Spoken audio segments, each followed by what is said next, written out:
Greetings, Go-Go's. Today we take a plea with the pathetic losers of Oregon and torment with the pieces of trash of Texas. Only thing I'll say is, Alan Palin is on the case.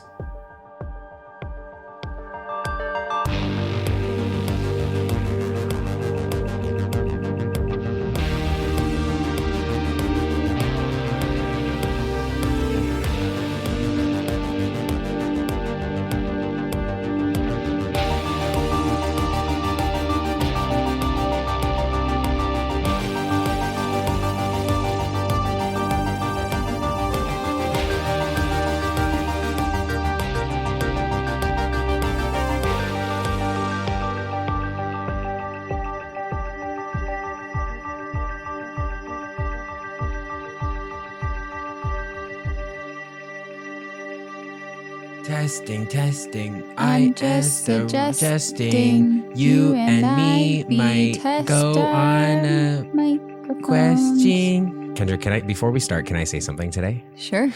Your part looks really good. Oh my gosh, don't talk about my part. You're so far over you're right kind now. of like bringing back like a side part. I told you not to talk about my part. And I know, but I had to it's like just weirdly off center right I had now. to bring it up just because I think you're looking ravishing tonight. Thank you. Hi, everyone. Hello, I'm Kendra. And I'm Blake. And this is Ghosts of the Gazette. Ghosts of the Gazette. Get with it. We could do that again. No, it's funny. Okay. I was like choking on something. I was like, Ghosts of the Gazette. Where old news brings on new voices. Oh, yeah. And where forgotten headlines come back to life. Wow, get with it. It's episode 14. Oh my gosh, 14. Learn your lines, my guy. And today is March 16th. This is coming out on March 16th. It's the 16th. Yep. Today we are also traveling to the year 1988, and we'll be talking about stories that take place in Oregon. As well as Texas. We'll also have some hot off the press, extras, as we always do. Man, those extras. Come for the episode, stay for the extras. I'm warning everybody, this is a really depressing episode. So if you're feeling depresso today, maybe just after this wait depresso SO. Yeah. It's pretty bad. So it's trigger warnings up front. There's like a decent amount of like sexual assaults and murders. A lot of minor young stuff. Women in this episode for both of our stories, coincidentally. Yes, we realized that right off the bat. So anyways. So yeah, but we're glad you're here. Please hang out. Everyone's here. And yeah. Before we get into our stories today, though, I was checking the Ghosts of the Gazette email the other day. Ghosts of the Gazette at gmail.com. And we got a very strange email from someone that included like 10 audio files. Oh, weird. That were it was weird. And there was nothing really in the body of the email. It was just like gibberish. It was just the files. But I ended up listening to one of them and it was creepy. Like how so? Like it was like this couple and they were just like, he was like recording them sleep talking basically. And it was weird. Like really creepy. But I think we should just listen to the rest of them on the podcast here and see what everyone thinks. I mean, that's not normal and typical for our podcast, but you said there's 10 There's of 10, them. yeah. And I've only listened to the first one so far, but I think our podcast listeners might want to listen to them. I mean, it sounds cool and sounds like no harm could come of it. No, right? probably not. And we probably wouldn't spiral into madness potentially, right? No, I don't think so. I don't think it's that type of thing. But if that is your type of thing, then not an ad. Hashtag not an ad. Actually, this is an ad. It's an ad, but it's not a paid ad. It's an ad for our friends. It's an ad for our friend. And A24, because A24 bought our friend's movie. If that sounds cool to you, that's the premise of A24's new movie, Undertone, that is just dropped Friday on March 13th. So Friday the 13th. You should go and see it because we had the chance to see it early at the premiere, and it was awesome. Oh my gosh, this movie is sick. It's cool. If you like scary movies, if you just like film, if you're a student of cinema like myself, then you're gonna like this movie. Yeah. And Kendra, I will say, it's the poster. It says the scariest movie you'll ever hear. Very Kendra, true. During parts of this movie, was plugging her ears. I was trying to get away from it a little bit. I was a little bit scared. You're a lot bit scared. I was a lot bit scared. Scared. Usually I'm pretty good with scary movies. So it was a good one. This movie is electric. This movie is an electric factory, and it's amazing for your auditory senses. And sound really cool in theaters. Like, I'm sure it'll be cool at home as well, but like in theaters. No, this is a theater movie. You got go see it in the best sounding theater you can. Please. I know in Canada, Cineplex, Ultra AVX, all that sort of stuff. Yeah. Do yourself a favor. Go see Undertone. Yeah. It's out now. Yeah. It is sick, and we have our little limited tall boy edition waters. Tall boy waters. Yes. In the Undertone-esque style. They're going to be in our social clips special. And everything. So take a look at those. We're one of the privileged few. We are. Yeah. To get those. Anyways, just telling everybody, get out there. Go and see Undertone. All right, Kendra, let's get into it. Let's do it. Let's do this thing. Can't wait. Okay, let's take a deep breath right off the bat. Everyone take a deep breath. Okay. Now that we're all settled, I'm going to begin. Okay. My story comes from the Anderson Independent Mail, a paper out of South Carolina. But, as previously mentioned, and with pretty well all of our stories, this does not take place in South Carolina. Crazy. For this story, we're heading to Texas. You do the one podcast episode. We're heading west, to Texas. And now we're just constantly I'm just searching west. I'm just going west. Heading west for any sort of stories that might tickle my fancy. I'm not mad at it. It's 12:30 p.m. on March 14th, 1988, and a couple is searching for aluminum cans in the desert of El Paso. It's roughly 20 degrees and sunny. Perfect weather for aluminum can hunting. Okay. That makes sense. That's a joke. Okay, my brain just was cracking. Yeah, that's okay. You can do a little hee hee. Hee hee. Perfect. As they comb the brush just off the dirt road, a little outside of the city, this is like northeast of El Paso. Okay. They happened upon a set of bleached bones in a shallow grave. Ooh. Police were called to the scene immediately and begun to dig up what were found to be human remains. They were unable to tell the sex or age or how long they'd been buried. What's insane about this case is that they had been found only a few hundred yards from where the remains of 5 women were found the previous fall. Oh. So my headline read, 6th body in Texas desert feared to be serial killer victim. Ooh. You found a serial killer. I found a serial killer. Crazy. Okay. Now, despite this being the 6th body being found in just as many months, the chief of police, John Scagno, tried to reassure the public. One headline read, "Chief says no need for panic." Yeah, you should panic. There's a serial killer on the loose. So please panic. Yeah, his quote was, "They should be concerned and careful as always." He said, "Do we think at this moment there's any need for any type of panic?" The answer is no. 6 is a lot of people. Yeah, that's panicky. It's a little scary. I'm panicking. Now, I can potentially like hypothesize as to the reason he felt like people didn't need to panic. Okay. They may have already had the man they were looking for in jail for a different offense. Okay. So enter David Leonard Wood, 31, model inmate, currently sitting in the El Paso County Jail for potentially violating his parole. What for? We'll get to that. Okay, we'll get to that. Okay. But first, we have to go back a bit and tell you the story of David Leonard Wood, the man who would ultimately be named the Desert Killer. Yeah, and this guy is a certified piece of garbage, piece of trash, piece of shit. So, and a trigger warning here for sexual assault. We have very similar stories. Maybe it's just the time period. I don't know. I think it's the time period. I don't want to get into my conspiracy theories about the increase in violence in the 60s leading into 70s, 80s, 90s, and then the down of that stuff. I don't want to get into gasoline and the effects on the human brain. But Blake thinks it was the leaded gas.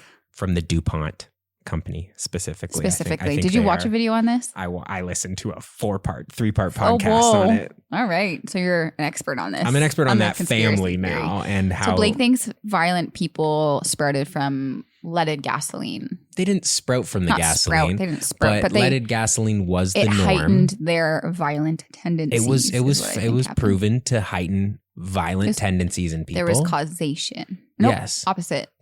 Correlation. There's a correlation. Causation. There's not necessarily a causation. Right. But to when they introduced, this is Blake corner right now. We're on Blake the conspiracy corner. Play the jingle.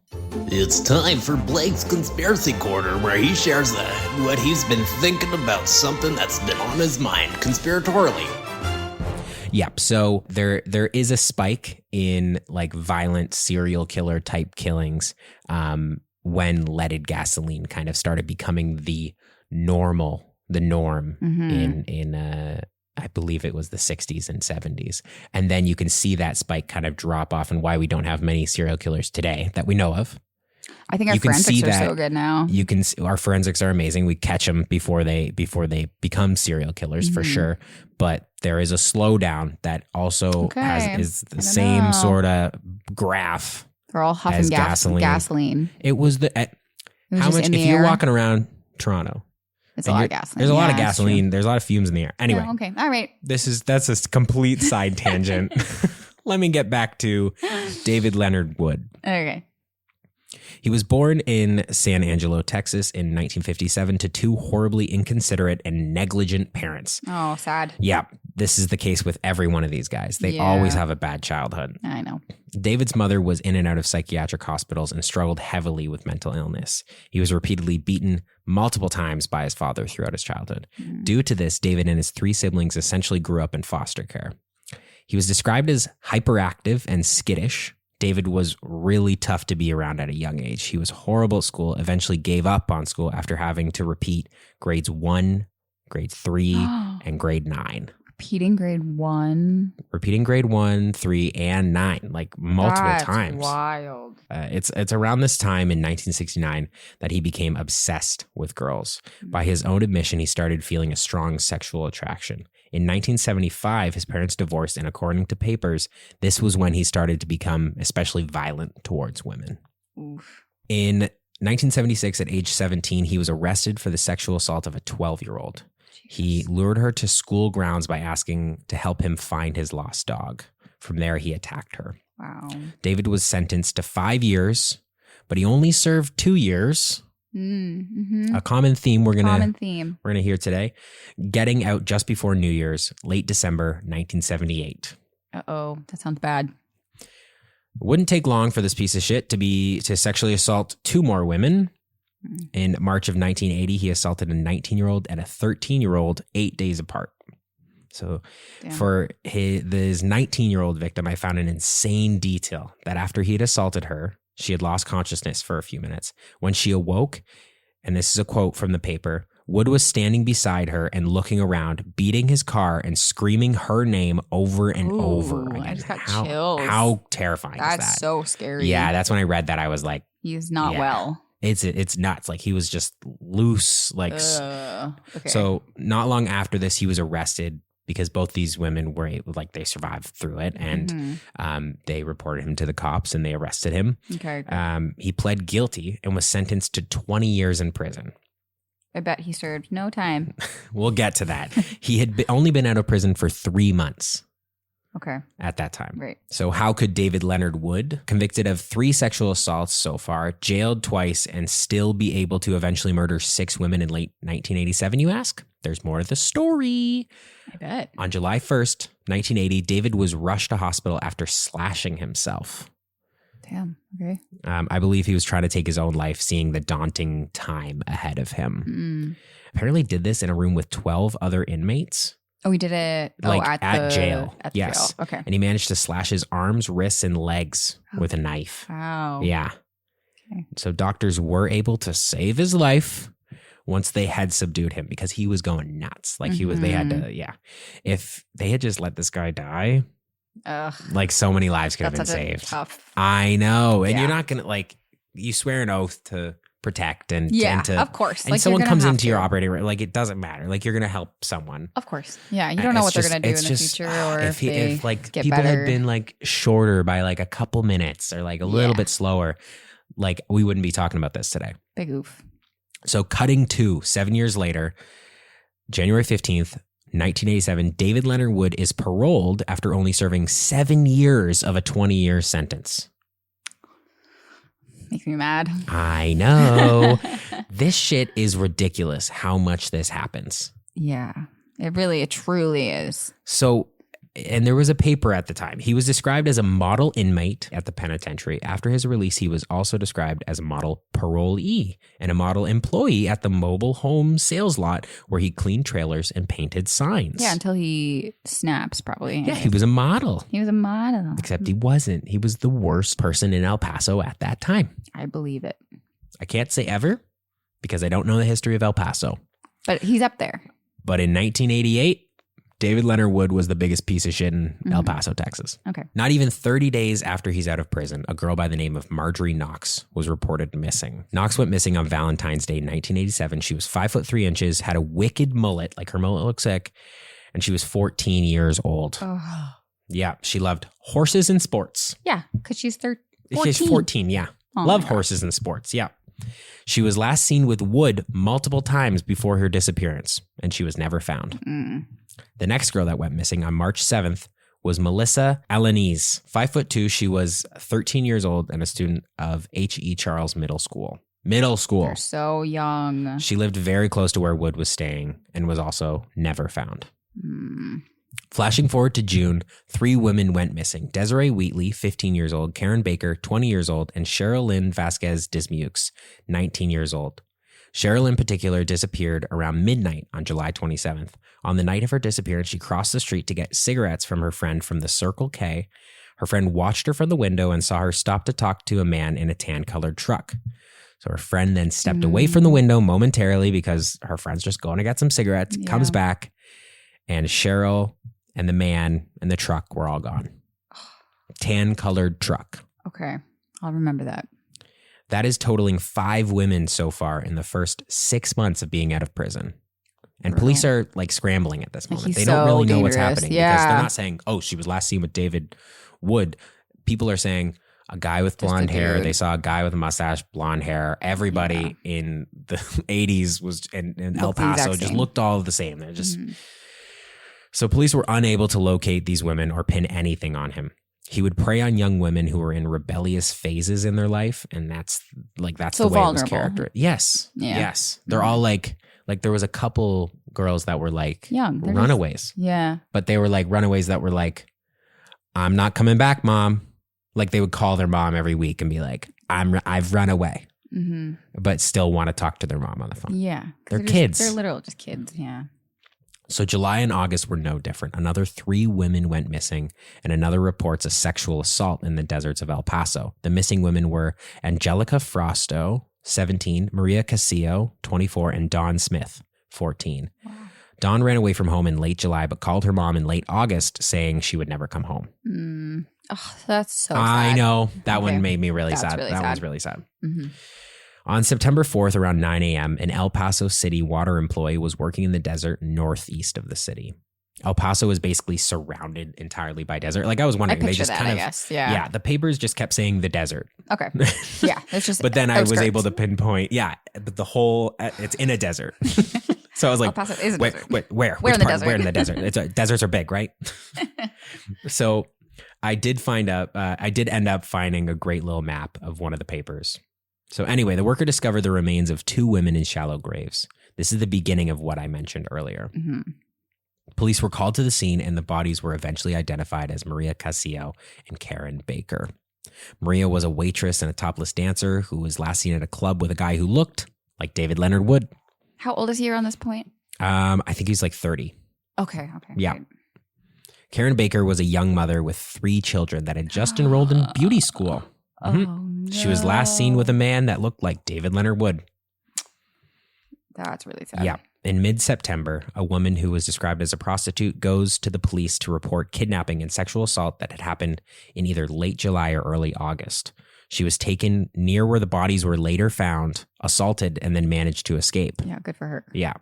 She was able to give a comprehensive description of the man who kidnapped her, as well as his tan-colored truck. Yes. Yeah. Get this him. This is huge. Get him. Allegedly, police put photos down in front of her of a bunch of potential suspects, and she pointed out David Leonard Wood. Okay. Yeah. Here we go. So this is like almost like a classic, like the police are like slowly narrowing in on someone, but like it's so unfortunate that he just keeps going. Out of grasp. Yeah. So a month later, on October 20th, 2 more bodies were found, this time by hikers. This is Dawn Smith and Desiree Wheatley. Again, even though I just previously mentioned their ages, these girls were high schoolers. Yeah. Ugh. They were buried just under 2 kilometers away from the previous bodies in northeast El Paso. Cut 2. 4 days later, detectives arrest David Leonard Wood and charge him with sexual assault and aggravated kidnapping. Those 2 charges were in violation of his parole, so he's also charged with parole violation. Get him for whatever you can get him for. And that's what they got him for. Good, yeah. I actually found a bulletin in the El Paso Times that exactly outlined the charges that had happened. It was really weird. It's like, I've never seen this in a paper before, and we've been doing this a lot. It was like his bullet points or something? It said like record and David Leonard Wood, and then it put his age and then the charge of his like previous stuff that he had been in. Charge: indecency with a child, age of victim 12, right? Date occurred, at trial, pleaded guilty.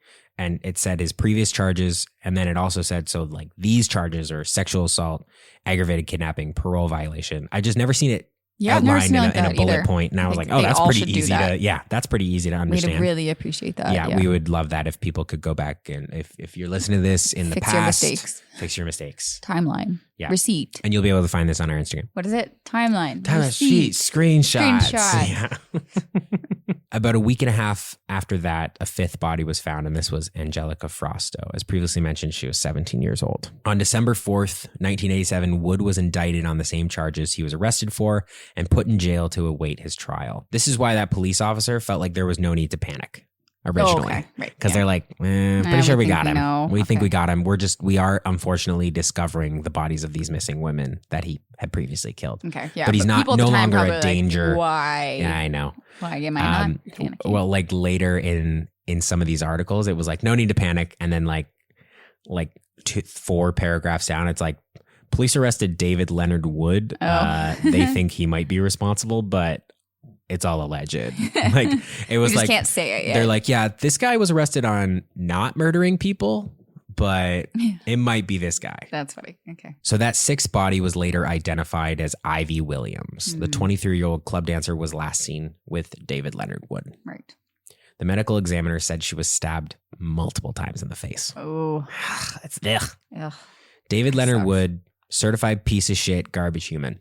I'll say it. You've said it, and I've said it, and I keep saying it because I hate him. He's such a loser. Yeah.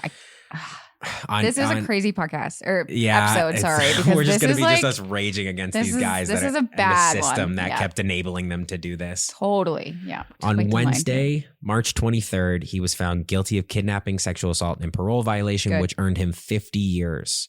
This was just for those charges. He hadn't even been charged in connection with the murders of the women whose bodies were found in the desert yet. Okay. So he's going to get it piled on. Yes. Good. So for those charges, we're going to have to skip forward to like 4 years later, November of 1992.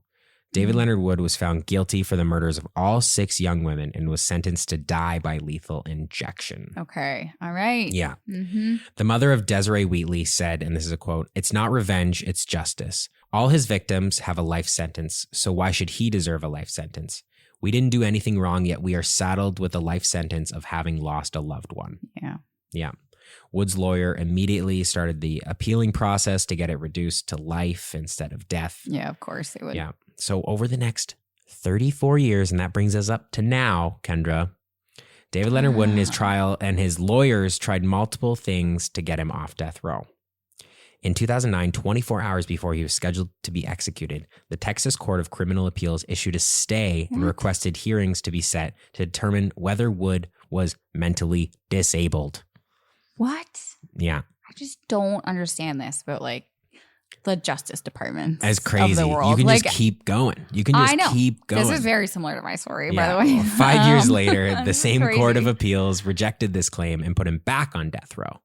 So that's 2014. He's back on death row now. Death row. Okay. So he was granted another stay in 2025. This is like a year ago, basically today. Wow. And he is currently awaiting a rehearing right now. So wait for that update, I guess, everybody. He made 8 claims in appeal, ranging from allegations of false testimony to suppressed evidence. So David Wood is still on death row in Texas. He has currently been on death row for 34 years. He denies his crime. He's a loser. He's admitted to sexually assaulting teenagers like that. He's already admitted to crimes like this. Yeah, exactly.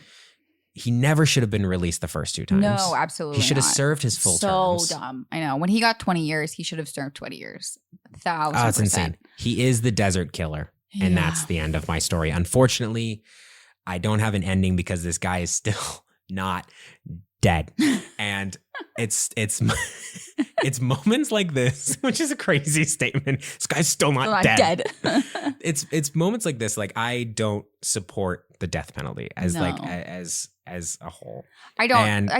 But then this is when it makes you question that sort of morality. You're like, but this guy doesn't. But deserve I know so many people get convicted who actually are innocent, and in that way, it's that's like. The thing. But when you actually have true monsters who admit to being monsters, then like it's equating really what's better, like this guy just being gone and like he's like whatever, or that he's still rotting in prison. I think so it's like you kind of go up. That's actually that's not a bad idea. I don't know. It seemed like these families are very pro death penalty. Sure, this guy did it. I mean, I don't know. Yeah, I don't know. It's a tough one. It's a very tough one, and he's such a loser piece of shit. And I've said that so many times. And you're not wrong. I was kind of really annoyed when I got to the end. That one because you were heated. When I got to the end of this story, and I was like, I should just Google and make sure like. What's happening? I did with the him exact now? same thing. And then I saw a news clip from like 5 months ago, and I'm like, no, this is still going on. That really sucks. Yeah, that really sucks. We'll have to set a reminder for the future and check in. on just how check it all in. Goes. I'll put Google. Oh yeah, I forgot you could do that. Yeah, and we'll keep it. We'll keep everyone updated. Yeah, stand by. Oh, that sucks. Crazy. Yeah. That's crazy. I've never heard about the desert killer either. Like, I feel like I've heard about so many. No, and like I took criminology, and I've never heard of all of the. I did skip through quite a bit. Like, this could be a multiple part story. It's a big one. And there's stories of all these women. I listed everyone who was either went missing around that time or was eventually found. Yeah. So there's still like those few women that are missing that were never found. Yeah, no, that's true. Yeah. Crazy, man. So crazy. Sad. So sad. All right. Well, on to the next depressing story of today. Okay, so I found the story in the Daily Astorian, which is an Oregon paper, and I cannot tell you the headline because it is a semi-spoiler. Of course. But here we are back in Oregon. Because I feel like I've been here a couple times. Oh, yeah. I was in Portland 2 ago, I think. Oh, I don't know. Yeah. I feel like I've been here a couple times. Wow. Your Oregon is my Chicago. I know. Truly. I guess I like it in Oregon. But Oregon's nice. I don't like it today. I don't like Oregon today. Oh, okay. It's not fun. But anyways, this is a very sad case with some goriness and a heads up, some assault stuff as well, involving minors. Everyone heads up. The more I did the research on this story, the worse it got. So it was like one of those things where I was like, oh, this is an interesting story. And then it just goes. Yeah, you open a can of worms and you're just like, awesome. Oh, this is horrible. I can't really go back now. No, this is a crazy story. Yeah. This story starts us on Tuesday night, June 30th, 1987, just outside of a smaller town called Terrebonne, which is about 6 miles outside of the larger city of Redmond, Oregon. Okay. A middle-aged couple named Rod and Lois Houser were found dead in their home after their 2 daughters discovered them around 9 p.m. and they had to travel about a mile away to the nearest neighbor to call 911 for help. You know what? I might have seen probably that headline. Yeah. This was everywhere. I think I remember Rod and Lois, and I just kind of like, I'd already found mine. Yeah. Yeah. Okay. Rod Houser, 53, and his wife Lois, 49, lived at 89th Court in what was called the Lower Bridge Estates. And these houses are on like huge isolated properties and they kind of overlook a river. They look beautiful. Scenic in Oregon. Very pretty, but very secluded from neighbors. Like a mile away was like their nearest. Oh, wow. Yeah. When police arrived, they immediately ruled out the possibility of murder-suicide. They were also only releasing few details of the crime right off the bat, telling the public only that the deaths were considered violent, quote unquote. Okay. While investigators are doing their thing, though, let me tell you about who Rod and Lois Houser are. Okay. See what I did there? I do. They're working on it. I see what you did, and I appreciate what you did. Okay, good. Rod Houser was born in 1934 in Oregon, and he was an avid outdoorsman, loved to collect artifacts in Oregon, and he had once served in Korea.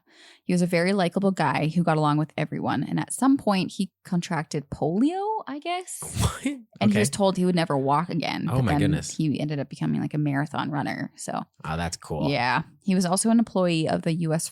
Forest Service and a seasonal firefighter. And he was last at work the previous Saturday and had taken the Sunday off to visit friends who were coming in from California, but failed to show up and work. This guy seems great. This guy seems like everyone loved this guy. Yeah, both of them. Lois Houser was born in Idaho in 1937 and had many creative talents, including painting and decorating. She was an outgoing people person, they said, and thought of highly from those around her. She was working at the U.S. National Bank as a sales coordinator in Redmond and had been on vacation from her job at the time, but failed to show up to a lunch date with a friend on Monday. The couple had just celebrated their 31st wedding anniversary and had 2 daughters, Susan and Marianne, as well as 2 grandkids. Oh, wow. Yeah. Their daughters came over Tuesday evening to say goodbye, as the 2 were supposed to be leaving on Wednesday morning for a vacation together. Oh. Really sad. A preliminary report comes in after their autopsies, and they had been dead for about 24 to 48 hours before being found. Okay. As for the crime scene, the police took a video to use as evidence later, and so it's kind of described in the papers. Rod's body had been found near the front door in the living room, riddled with bullet holes. His throat was slashed, and a white leather-bound Bible had been placed on his chest. Oh, my goodness. I know. What the hell? Upstairs, Lois Houser's body lay face down in their closet, and she had been shot 3 times. One of the shots entered the back of her head at point-blank range, and, like, it burned the hairnet. Oh, my goodness. That she had her curlers in. Like, it was, like... That's crazy. And, like, the bullet was lodged in the floor, basically. Crazy. It's crazy. She was also holding a knife in her hand, presumably as self-defense. Blood-spattered bullet holes were found all over the walls and around, like, the photos of their grandchildren on the walls and stuff. Like, it's like... This is nuts. This is an insane crime scene. Yeah. The couple's belongings were ripped from the cupboards and closets and strewn all around the floors of their house. So it was obvious that a lot of their stuff was missing. So the police kind of were like, oh, like, I guess... robbery is the motive? Robbery, but like in the most like messed up way? Like that's insane. So police remained tight-lipped on their investigation to the public until July 12th, about 2 weeks later, when a headline reads, "Trio charged in Houser deaths." Yeah, I was thinking, I mean, that much shit in a big house, like it's a couple people, probably not just one person. Yeah. Yes, their house was ransacked. 3 18-year-olds are arrested. Randy Guzek, Mark Wilson, and Donald Cathy. They're all facing 2 counts of aggravated murder at this point and 2 counts of first-degree robbery in the death of the couple. And if convicted, the boys could be looking at the death penalty at that point. Wow. Randy Guzek had been arrested in the previous Thursday already, so he was in jail when he was indicted on murder. Karma. That's he had been making the job easy. Yeah, he had been arrested already, along with his father, Joel Guzek. Guzek. So Randy and Joel. Anyway, so him and his dad were on arrested on other charges, but we'll get into that later. But don't forget about that. I won't forget about it. They were already arrested. Joel Guzek. Not all of the boys knew the couple, but some of them did.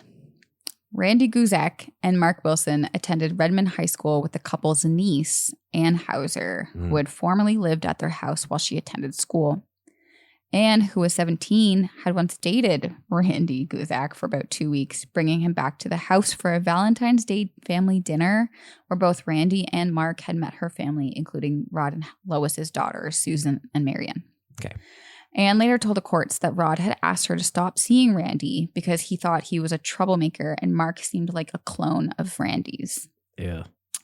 Rod Houser, after this dinner, had warned Guzek that if he ever came to his house again, he would call the police, which means that dinner must have been that's a bad really one. bad. I don't know what happened, dinner. But I would like to know what happened.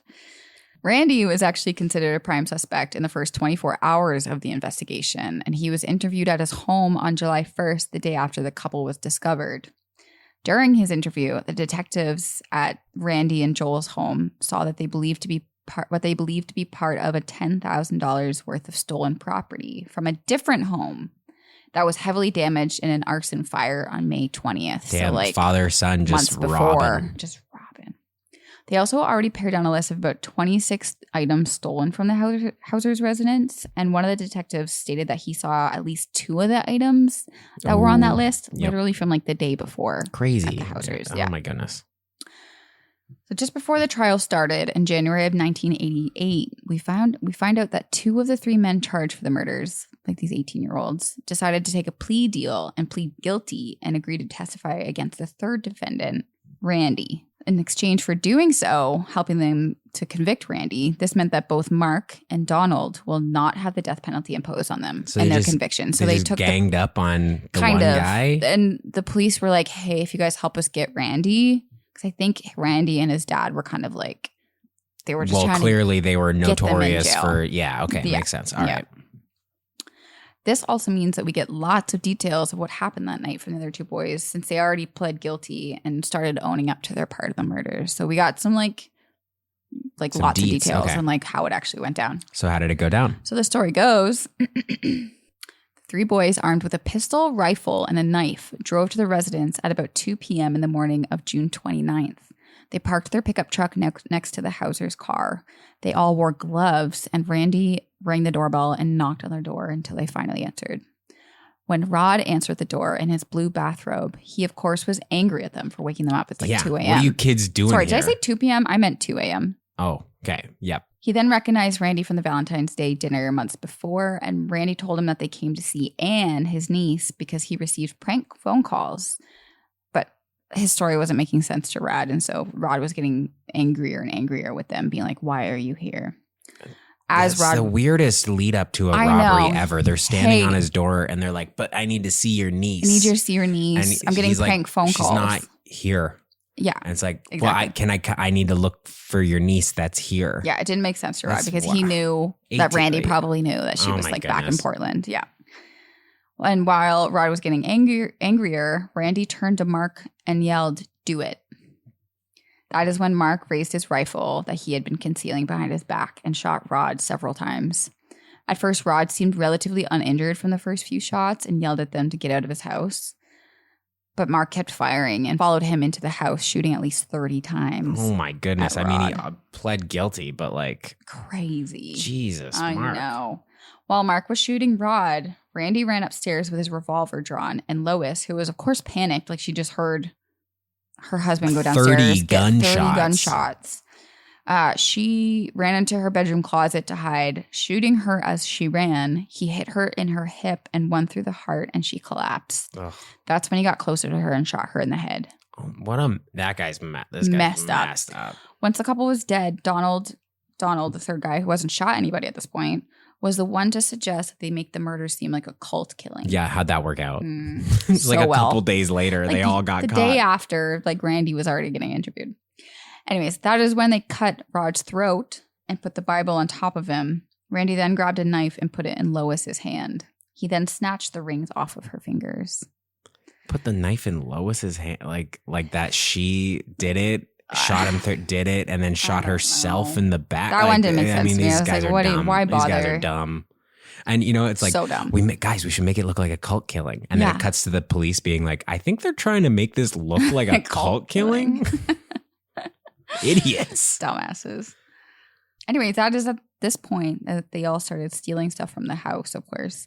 They loaded up their pickup truck with the TV set, VCR, cameras, guns, ammunition, silver trays, money, credit cards, liquor, tablecloths, blankets, a basketball, as well as a stuffed cat. You got to get that basketball in there. Oh my gosh. Ball is life. Like they got just literally everything. Cat. And a stuffed cat. Like a taxidermied cat?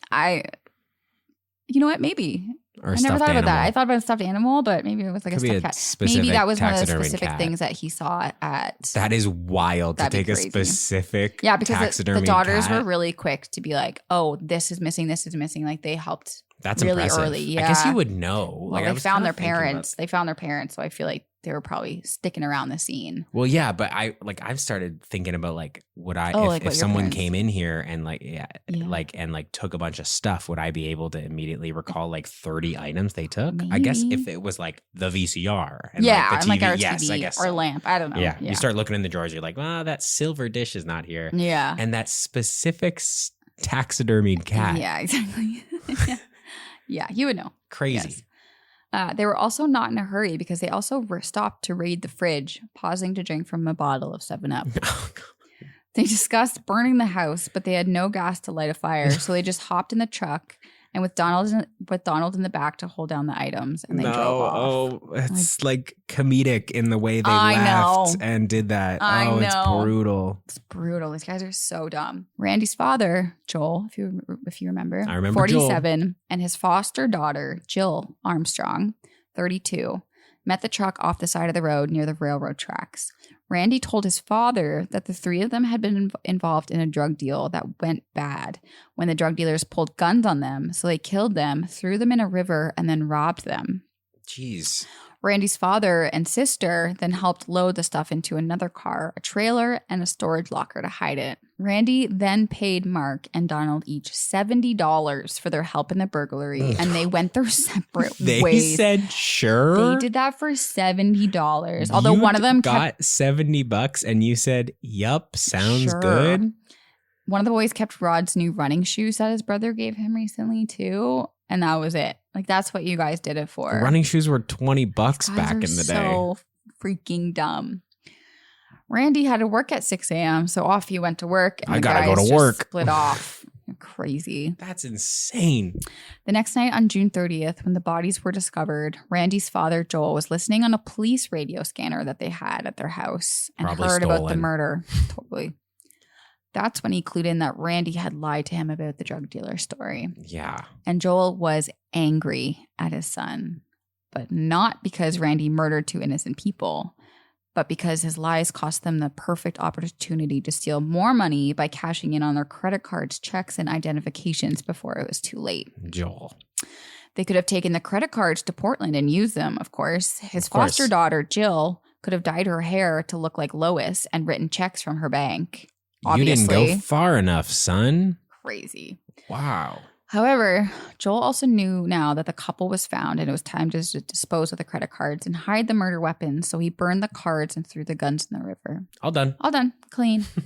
By the next day, when the police came by to interview Randy. Oh, yeah. Yeah, exactly. Got you. Yeah. Oh, you better hide. You better burn those guns, but that taxidermied cat might give you away. That tabby cat. Tabby cat. Snickers. Oh my gosh. By the next day, when the police came by to interview Randy, they were ready, so they thought. Joel told the police that he read of the murders and placed blame on their niece Anne, which is crazy. But that is, of course, when the police looked around the place and noticed some items. The cat. Maybe the cat. They noticed the cat. Missing from the Houser's residence, as well as from that other burglar in May that they were still trying to figure out. Right. 3 days before all the three boys were arrested on murder charges, on July 9th, Randy and his family, Joel and Jill, were all arrested on suspicions of holding stolen goods. That's after the interview. Mm. That is when Joel panicked and didn't want to be charged with the murder he didn't commit. So at the jailhouse, he told police everything and even guided them to the storage locker and trailer where the stolen property was hidden away. He then drew a map of the lake where the guns were thrown away and later found. Dummy. Dumb. They're all so dumb, these people. Jill Armstrong was later convicted with hiding items from the robberies and the murder inside of her home because I guess they were living with Jill at the time. Right. Her house. And hindering the prosecution of Randy and was sentenced to 1 year in prison. She got 1 year? She got 1 year. I mean, yeah, I guess it all just kind of happened around her, but she met up with them to she was load the stuff first to get into. Convicted of anything too. Yeah, she did help load up stuff. Apparently. But she was told that they only killed drug dealers. Yeah. So not a nice family. Yeah. So. And it's you'll see that it's a bit of a sad story. Oh, okay. So, at some point, though, Joel was let out of jail on these charges. And in December, the following December, was driving drunk with Jill's young son and daughter one winter night when he veered into an oncoming truck that killed her young son, Billy, who was only 9 years old. Ugh. Which is horrible. Absolutely horrible. Joel was only badly injured along with her 12-year-old daughter, Kelly, who was shaken up but in fair condition, they said. But Joel sucks. And to top it all off, some of the papers said that Jill was his foster daughter, and some of them said his girlfriend. So I was like, what is happening? What is happening here? So apparently Jill had been abused by Joel first, just before she was 13 years old. Wait, how old was Jill when all this went down? 31. Oh my goodness. Yeah. She then left her parents' home at the age of 16, moved in with the Guzeks, and had lived with them for the last 15 years. Jill at first denied that her children were Joel's, but it was later alluded to in the papers that they were his. So like kind of his grandchildren, but like his children, like it was, ugh. She had obviously been like abused and groomed from like a really young age by Joel. And it's just a very, very sad story. I also feel really bad for her daughter, like the 12-year-old that like watched her brother die in a car accident while he like drove them. And that's her crazy, mom is, man. it's just so sad. After this crash, though, Joel was arrested again on charges of manslaughter, vehicular assault, DUI, all the charges. Yeah. As well as hiding stolen goods and hindering prosecution, blah, blah, blah. Sexual abuse allegations. Also from his own daughter, Tammy, who was only 14 years old. Like a month before the murders of Rod and Lois, she came forward to police and was saying a month before those murders. Yeah, just a month. She came forward saying that Joel, her brother, Randy, and her other brother, Danny, had all been assaulting her from a very young age. And I thought that was devastating. God, that's so sad. That's so horrible. Sad. Wow. I'm so happy she came family, forward. man. I know. Like horrible, horrible, despicable people. So Joel was described as one of the most dangerous criminals ever prosecuted in the area of Oregon. Sounds like it. Dude, like he literally was like, ugh. Awful. Yeah. That's why our two stories are kind of similar. Yeah. He had a long criminal record and a long list of charges against him. Thankfully, he was convicted to a total of 100 years with a 50-year minimum, as well as 37 more years for the accident. And that's basically all I could find there. So either he died in prison or he's still in prison. I don't know. Who cares? Yeah, that's crazy. I hate like the worst person in the world. I hope he suffered. Rats. Yeah, suffers really, really hard. As for the three boys, Donald received 2 consecutive life terms with a 35-year minimum. After his sentence was read, he leaned forward in the microphone and said, "F you, Your Honor," and was taken away. And that's all I got from him. He might still be in there. I have no idea. What? Mark Wilson, who fired the shots that killed Rod Houser, was sentenced to 2 consecutive life sentences with a 40-year minimum. Court officials said that he would spend the rest of his life in prison and that he would die in prison. ... Oh, okay. However, he was released in January of 2025. Oh, wow. After serving just 35 years. So he didn't even do his 40-year minimum, which is amazing. Wow. Amazing. Yeah. So that was 35 years. So he's like, I think they're in their 50s, mid-50s now. Mid-50s, yeah. As for Randy, he was sentenced to death by lethal injection, being the youngest person to be sentenced to death in Oregon at the time. His defense really only had the argument to blame his father, Joel, for all of his behavior, but I mean, this didn't work. I mean, this guy went there. You paid your friends to do this. And you paid your friends after. It was so and then your dad premeditated. Was mad at you for not telling him about it. Yeah. Crazy. Holes in your story. However, he went through 4 retrials up until 2010, all while getting the same conviction of lethal injection by the jury. Oh, my goodness. Crazy. In 2015, he was denied a 5th trial. But in 2019, there was a bill that passed that changed and narrowed the qualifications for the death penalty in Oregon, which took 17 death row inmates off of the list, which included Randy, who was now given life without parole. Wow, he is so lucky. He's so lucky. Have skirted that for so long, and then they've updated the laws. We've evolved as a society. Yeah. Wow. The last update was in 2023, which said that Randy, who was about 54 years old, is most likely going to get yet another trial in the future. But that is where it also goes cold. He's going to stay in prison forever. Yes, he's going to. I really hope so. Oh, he's going to. That guy, like for sure, Randy will. It's pretty crazy that Mark got out. Mark, if you're Mark got out. Wilson, if you're listening to this. Donald's still in there, and he didn't shoot anybody technically. Mark just there was a article that said Mark was like an outstanding, I don't know, I inmate, mean, which they always say. But his do minimum always was say 40 that. years. That's crazy. I mean, he was 18 when it happened. An adult. An adult, yes. Yeah, he was totally. young, yes, but he was the one. No, who but yeah, he literally fired 30 purposely shots into the body, and then was it him that said to make it look like a cult That was killing? Donald. That was Donald. So they're like, this Donald guy's messed up. We gotta keep so him messed around. up. We gotta keep him there. Yeah, keep him locked up. Keep him locked up. He had an idea. But yeah, the whole Guzek family is really tragic and really sad, and super sad. I really hope there's no one like him anywhere else. But yeah. That's the sad story of today. Thanks for listening to those two stories. Now it's time for... That was a rough one. Extra, read all about it. Blake and Kendra got a couple little fun little tidbits they found while researching their stories that they want to share with you. All right, I'm gonna keep with... Is that budgies? You might have seen my headline. I saw budgies. Okay, I'm going to keep with the really sad theme. And my headline reads, The Heartless Theft of Budgies. Oh, man. I hate this episode. It's so sad. Okay, ready? Do they die? Does the budgie die? The Heartless Theft of Budgies. But were they thieved and then kept in a really awesome place? Maybe if you listen like our audience, I'll get to it. A 70-year-old Edmonton pensioner's pastime has been struck a cruel blow by heartless raiders.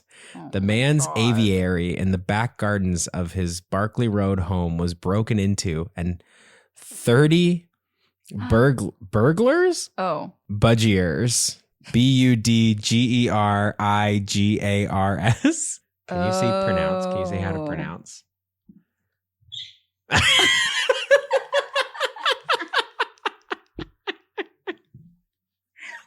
Not expecting that. Wait, play that one more time. For the audience. Beep, beep. That's how you pronounce it. Okay, perfect. All right, so 30 of insert that's either freed or stolen. Edmonton police have asked that people keep watch for the birds. All are cage bred and so could stay in the area rather than flying great distances, but they will die soon if not cared for properly. Oh, that's so sad. So they're kind of released. Sergeant Alan Palin said the birds were worth about 400 euros. Oh, what a sad story, though. Really sad. They probably just got... Do you think... Okay. I don't know. So, did someone steal them? Yes, yeah. Burglars or do they just let them out? Broke in and they stole them. Do you think they were going for the birds, or they just broke into the house, realized there were birds, and let them out? I think they broke in for the birds because it was in his aviary in the backyard. Okay, so it was obvious there was birds. Oh. And this is a 70-year-old guy that's just collecting budgies. It was just him and his budgies? Him and his budgies, and they just stole his budgies. Oh, that is I know it's really sad, but man. Alan Palin's on the case. Palin's on the case. Instead of the drum, you do that. All right. Well, at least I got a happier-ish one. All right, your turn. Everybody needs a palm, Prineville mom claims. Betty Smith operates on a simple theory repeated 21 times. Everybody needs a palm. Everybody needs a palm. Everybody needs a palm. Everybody needs it. No, I'm just saying. Palm, in this case, means Pomeranian, that tiny, fluffy breed of lapdog with large, limpid eyes and a strident voice. She loves Palm. A strident voice. Multiply that by 20. That was strident. Well, that's how palms sound, is it not? Yeah, I guess so.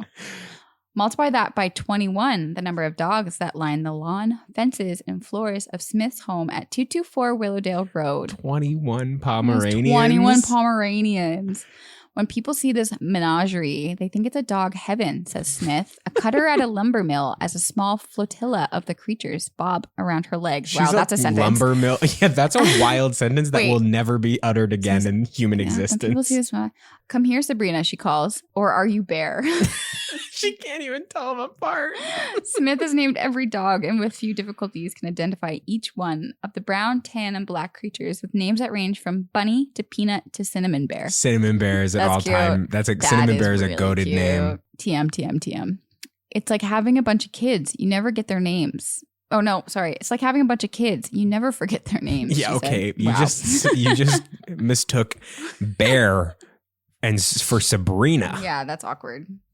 Smith, however, also stresses that while she loves her kids, maybe even too much, she has not turned her house into a Pomeranian paradise simply because of a passion for the small beasts. She estimates that she owns about $6,500 worth of Pomeranians. Each is American Kennel Club registered and sells for about $250 to $300. So she's actually selling these dogs. Okay, good. This is actually kind of an ad, I guess. Okay, but, good. While 1987 was a slow year on the Pomeranian market, Smith sold only 4. In 1986, she garnered $3,000 from dog sales. Hey, pretty good. Pretty good. You know Go what? off. She's ahead of her time. She is. Poms are like, maybe this she is started in the 80s, the pom thing. right? This is in the 80s? This is in, 87. Wow. 87. It is the name of profits then that Smith has blocked off sections of her living room and dining room with 3-foot-high fences, cut doggy doors leading outside from their walled-in runs, and put up electric fences to prevent strangers from bothering her brood while they cavort, in her yard. Or is it? I can't stand to leave them outside, she says. Most people think that they ought to be in little cages, but I just can't do that. Anyway, this goes on. This is like a long It's a long article, but it's really... Once you become attached to them, why? You're stuck with them. Are there any other names that she lists? Take Frosty, for instance. When Frosty was born, her mother would not let the pup nurse, so Smith fed the dog from a bottle for 5 weeks while maintaining her 9-hour-a-day work schedule at the mill. She said... I picture her bringing Frosty with her while she's probably cutting lumber. At the mill. I think they're a beautiful dog, and they don't require much care, she says. You just brush them out once a month. Yeah, and then you have to feed them and let them out. And they're so cute, though. They're very cute. Look oh my gosh. We'll put the photos on our socials. They're kind of cute, but they also look like they look humans like little and demons. Like this thing looks like it's going to kill you. But very cutely. But that one photo of them in the cage that you have beneath that we'll also post. Yeah. That looks fake. That looks look like fake. you would it see as like, what is this one? It's funny. They look identical. Like, look at these. No, that one's faces. Sabrina. That one's Bear. That one's Cinnamon Bear. That one's Frosty. I love. Oh, that's what she looks like? That's what she looks like. That's exactly what Describe I it. She's like an older lady with short big hair. Sunglasses, short. Tiny, skinny woman. Yeah. It's a tough one. Just very small lady. Kind of grandma-ish. Yeah. It's great. Very cute. Anyways. Okay, my second extra. Boy 11 still shaken after shooting 2 men. We need more uplift here. I know. I'm sorry. This is just such an interesting story. Okay. An 11-year-old boy who shot and killed 2 men who broke into his home was still shaken over the incident, his mother said on Tuesday. Anyways, come on. Todd Knight left it home alone for the first time. Oh, wow. Yeah. Shot and killed the men with his .22 caliber rifle Monday around 4 p.m. after they broke into his family's rural home near here and tried to steal a video cassette recorder, authorities said. Ann Knight said she first knew something was wrong when she was driving home from work and saw ambulances turning onto her street. My heart died when I saw all the people here and the house roped off. Your kid's home alone. The first time. Yeah. You're already nervous and you pull up and there's like ambulance outside and dead men. Mm-hmm. Yeah. So oh my gosh. Dead at the scene were Danny Ray Abernathy, 35, and Brodus Petty, 39. Don't those guys sound like criminals? Brodus and Brodus. You're in your mid-30s, late 30s, and you're going to just go grab a VCR from someone's house. So officers Tuesday were searching for a third person the suspect thought might have been involved. Mrs. Knight said the boy did not think he had even wounded the men. He was very upset when he learned they were dead. Oh, that's very sad. Yeah, that is very sad. The boy would not be charged, officials said. Yeah. I'm sure he felt very much as having life in danger and certainly look at it as being justified. His life was in danger. He looked for an escape and could not find one. He was a very brave young man. He acted wisely.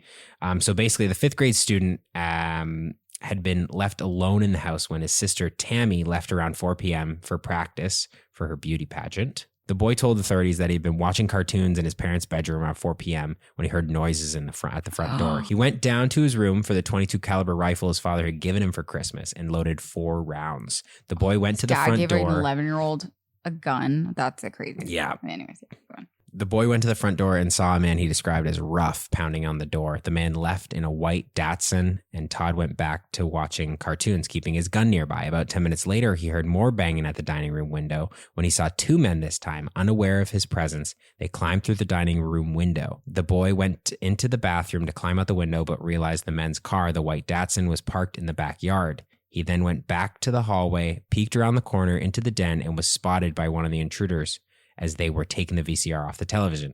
Todd then shot 3 rounds. Wow. Yeah. And the men dropped the VCR, fled through the garage door. One of the men was found face down in the backyard about 57 feet from the house, 50 to 75 feet, not 57 feet, about 57 feet. While the second man was in the driver's seat of the Datsun parked behind the night swimming pool. Yeah. Whoa. Yeah. The one night you leave, Poor one kid. day, you let your it kid sucks be for home. everyone involved. Like, Yeah. Yeah. Yeah. That's crazy though. Yeah. That's so sad. That was Yeah. like my biggest fear at that age. Someone's going to break in. Yeah. Breaking in. And this kid was probably like, well, yeah, like incredible thought on this kid to be like, I'm just going to load my gun. I'm just going to be safe and careful. And he was just watching in cartoons case. and it's brutal. That's so sad. All right, Kendra, Anyways, take us home. Well, okay, so mine's not like super uplifting, but no one got hurt, so Let's go. let's go. This is dozens hurt in collapse of Big Top. Okay, they're hurt. Didn't you just They're say hurt. no one gets hurt? I mean, no one dies. So no one gets hurt. All Okay, right, they're the headline mildly is hurt. Dozens hurt. They're mildly hurt. Dozens of them. Sudden high winds knocked down a circus tent during a performance Saturday, sending poles and beams crashing into the crowd of 1,000. I can't believe you're laughing at This this. sounds horrible, Kendra. You said no one gets hurt. No one gets badly hurt. Crashing into the crowd of 1,000 people and injuring more than 40. So out of 40 kind of got hurt. Yeah. Okay. The grandstands were fairly full, said Jack Leduc, guest announcer for the 2-ring Toby Tyler Circus. A lion and tiger taming act had just finished. I saw one small stake at the end of the giant tent lift. Before I could notify anybody, the big beams began lifting up, and within seconds, everything came crashing down. Crazy. When the multicolored tent fell in, they had just got the last tiger in the cage. Oh, thank Isn't that goodness. crazy? Holy. Said front row spectator Wayne Engelbert. A high wire act was coming on. If that had happened a minute earlier, a circus guy told me we probably would have had 7 Bengal tigers on the loose. Police said 16 people with injuries were sent to the hospital in Green Bay and 3 others were treated at the scene. Another 25 people were sent to St. Mary's Green Bay. A St. Mary's hospital spokeswoman said the most serious injuries appeared to be broken arms and legs. Okay, so That's not a pretty so bad. decent. It's a pretty decent hurt. Is that crazy though? But yeah, I There guess was gonna be it's a like- couple broken arms and Yeah, it legs could have been versus way 7 worse. tigers being on the loose. It could have been underneath. way worse. Scare tigers too, because a tent is like falling on them. Yeah, Wow. crazy. Yeah, That one's yeah, I mean, it's a visual. that is quite a visual. Yep.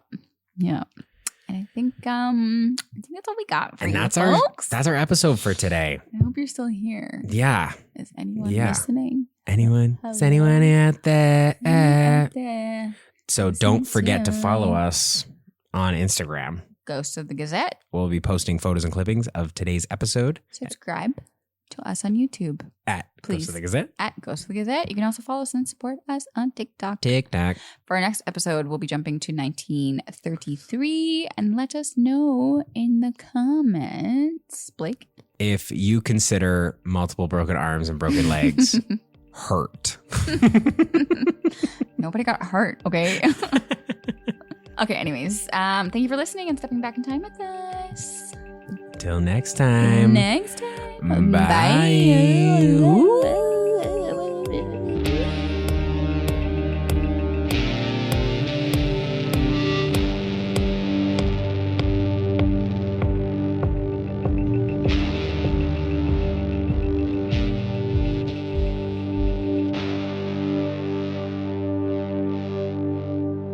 Ghosts of the Gazette is written, produced, and haunted by Blake Garby and Kendra Clark. Original theme by Kelly Steinhoff.